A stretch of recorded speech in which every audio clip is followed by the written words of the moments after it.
Bom, em relação ao que está acontecendo nesse momento aqui em Israel, não houve o ataque por parte do Irã, o ataque prometido por parte do Irã, mas em relação ao primeiro-ministro Benjamin Netanyahu e a relação dele com o presidente Donald Trump, é importante fazer um resumo do que aconteceu. Na última semana, Israel prometeu que se o Hezbollah continuasse a atacar as comunidades do norte de Israel, Israel atacaria Darri, o reduto do Hezbollah ao sul da capital libanesa, ou mesmo Beirute.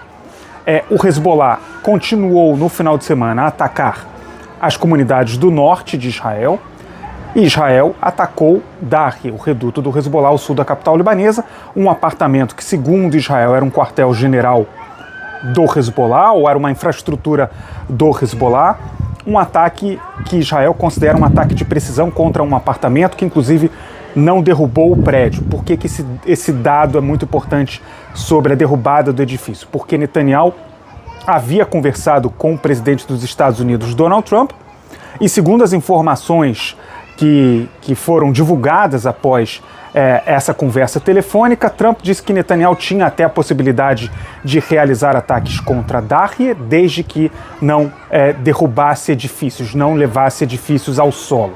Isso aconteceu, inclusive, Israel divulgou, raramente isso acontece, mas Israel divulgou, junto ao comunicado em que assume o ataque contra Darri, divulgou um vídeo justamente que mostra isso, um ataque de precisão contra um apartamento.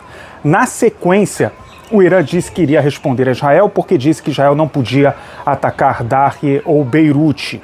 Essa equação que o Irã estabeleceu. O que faz o presidente dos Estados Unidos, Donald Trump? Ele não questiona os ataques do Hezbollah contra o norte de Israel, mas liga para o primeiro-ministro Benjamin Netanyahu e diz, inclusive, você perdeu o bom senso, você não tem bom senso, o que você está fazendo, enfim. O Irã promete atacar Israel, faz essas ameaças, Israel se prepara para um ataque, inclusive faz uma série de novas orientações à população civil, não pode haver aglomeração com mais de 5 mil pessoas. Esse ataque não acontece, mas acontece o anúncio do acordo, do memorando de entendimentos entre Estados Unidos e Irã. Memorando de entendimentos esse que, do ponto de vista das questões fundamentais para Israel, não menciona absolutamente nenhuma delas. Nem o programa nuclear, nem o programa de mísseis balísticos, nem o programa de proxies iranianos, ou seja, o financiamento e armamento que o Irã concede aos grupos terroristas regionais, como o próprio Hezbollah. Entendimento aqui em Israel, a partir das nossas conversas com as fontes, de que, evidentemente, o Irã tinha o Hezbollah, ele coordenou esse ataque contra Israel com o Irã, até porque ambos tinham conhecimento das ameaças públicas de Israel, que se os ataques continuassem, Israel atacaria Darri, e o fizeram, Hezbollah e Irã, justamente para aumentar, para aprofundar essa ruptura das relações entre Estados Unidos e Israel. Esse é um ponto. Um outro ponto, mesmo adversários do primeiro-ministro Benjamin Netanyahu não cogitam a possibilidade de ceder a uma pressão iraniana de que Israel não pode levar adiante ataques contra o Hezbollah em Darri, em Beirute ou no sul do território libanês, porque o Irã estabelece uma nova equação. Então Israel perderia completamente a capacidade de ação em função de uma nova equação estabelecida pelo Irã. O que faz o presidente dos Estados Unidos, Donald Trump?